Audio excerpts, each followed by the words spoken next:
1. Mother was his first razor blade. 2. Name your son's junior to prepare for your father's death. 3. Set your wardrobe ablaze. 4. The one that gets too riled pisses in the mosque's garden. 5. A beautiful man asks I hail his cab. They will not stop for his skin. 6. Mark Duggan has been shot by the police in Tottenham, a neighbourhood away from where you grew. And amidst the London riots, you were on a bus that stops in its tracks in the middle of a road. You are asked to walk 20 minutes through sirens that won't stop, shops that are on flames.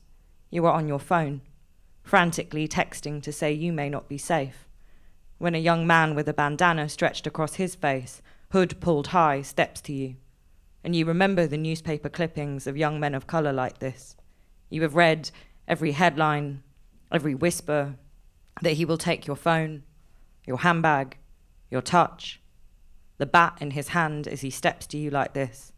And you know there is only one outcome, his face against yours, squared up to you, his fist clenched, and he shouts, "Put your fucking phone away, please, before someone hurts you."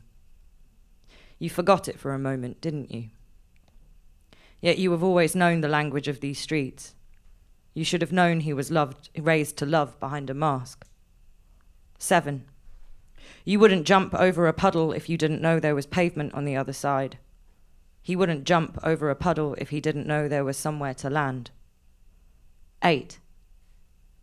Ask me about the 29 bus to Wood Green, and I will write to you, describing how it is no man's land. That is to say, they will tell you who they think you are. You are an East London seamstress in a back room who cannot speak English.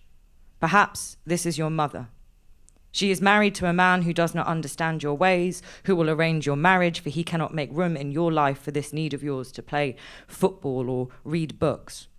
You are an arranged marriage. You are a terrorist. You are a drug dealer in Hackney.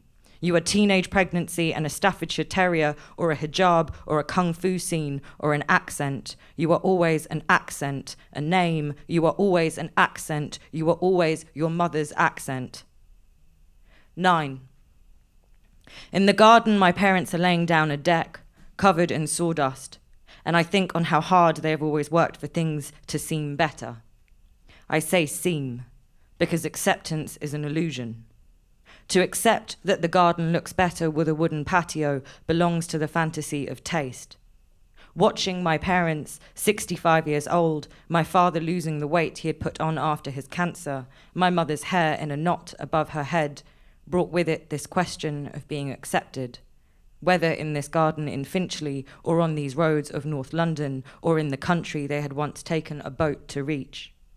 Today, a man calls me a packie outside my local. Tomorrow, Brexit will happen. The game is up. This garden deck is nothing more than a trick of the eye, a fallacy, an appearance. I do not tell them that today I am a packie, for history is real, and we have known these words beyond garden fences all along. 10. The past belongs exactly where it is. 11. Again. 12. Gay marriage is not permitted. Abortions are forbidden. A husband cannot rape his wife. Deport him for his religion again. 13. Make America great. 14. Again. 15. The morning after the election, a black teenager asks his teacher if segregation will be reintroduced, and his teacher cannot say no with any great certainty. 16. That is again. That is what again always looked like. 17. When you break a bird's wing, you cannot save it by holding it to the wind. 18. I dream that he is squeezing mango juice from a stone and imagining it is my neck. 19. His foot slips on the rug as he makes love to me, and I think of my body wrapped within it. 20. Peel the skin of an avocado, my love, so I may see how you would scalp me. 21. Ask me if I feel safe. I say never. 22. Never. 23. Never. 24. Thank you.